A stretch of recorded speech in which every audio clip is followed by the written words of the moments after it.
travaillé un petit peu sur les deux, mais surtout sur Montpertuis. J'ai passé pratiquement ma carrière là-bas. J'étais agent de métrologie. C'est-à-dire je m'occupais des appareillages de contrôle pour la fabrication. Et plus particulièrement du système de pesage.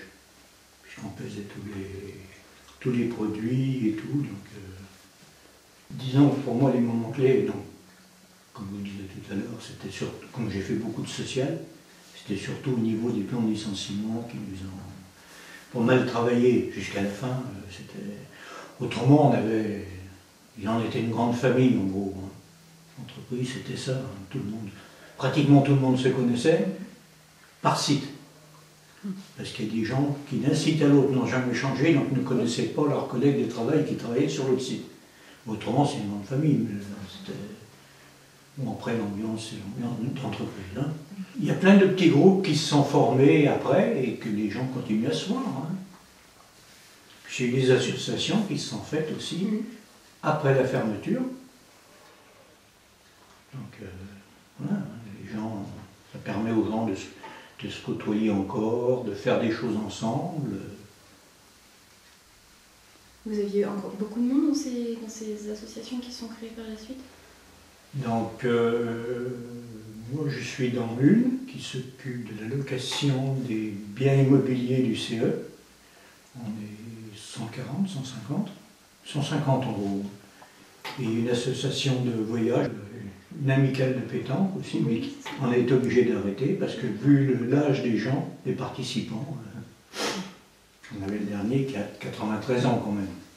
Disons que je m'en occupais déjà quand on était CE. J'ai commencé à rentrer à la section pétanque en 1981 jusqu'à la fac du CE. J'ai eu 2 ans de repos, on va dire. Puis avec certains de mes collègues, on a dit bon, on va refaire un truc. Donc on a cherché un petit peu, on a monté une amicale. On a tenu 4-5 ans. Puis bon, les choses ont fait que le temps, on a été usé par le temps. Pas usé, un peu moralement quand même, parce que bon, il y avait pas mal de déboires et tout.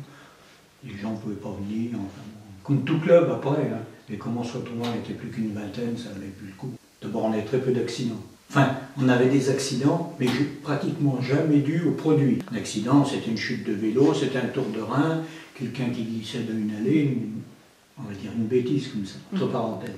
Mais il y avait, dû au produit, c'était très rare. Il y avait tellement de sécurité qu'il y avait des petits problèmes, disons, au niveau des fabrications, mais ça restait cantonné derrière la machine ou autre. Donc il n'y avait pas de problème sur les gens. Ça, bon, les accidents, alors, il y en a qu'on peut prévoir, qu'on peut éviter, et puis d'autres, non. Accident de machine, une machine qui se décale un petit peu, qui fait une bêtise, hein, parce que ça arrive aussi, elle est comme les gens, hein, ça peut poser des problèmes.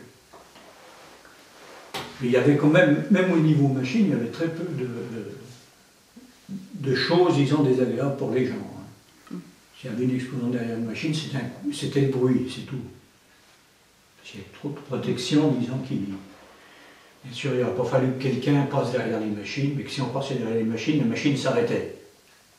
Donc, ça limitait, tout était, disons, étudié pour limiter les accidents, juste. Les produits étaient fiables aussi, il faut dire. Donc, oui. Après, tout se suit. Mais il y avait plein de règles à respecter, c'était aux gens aussi de les respecter.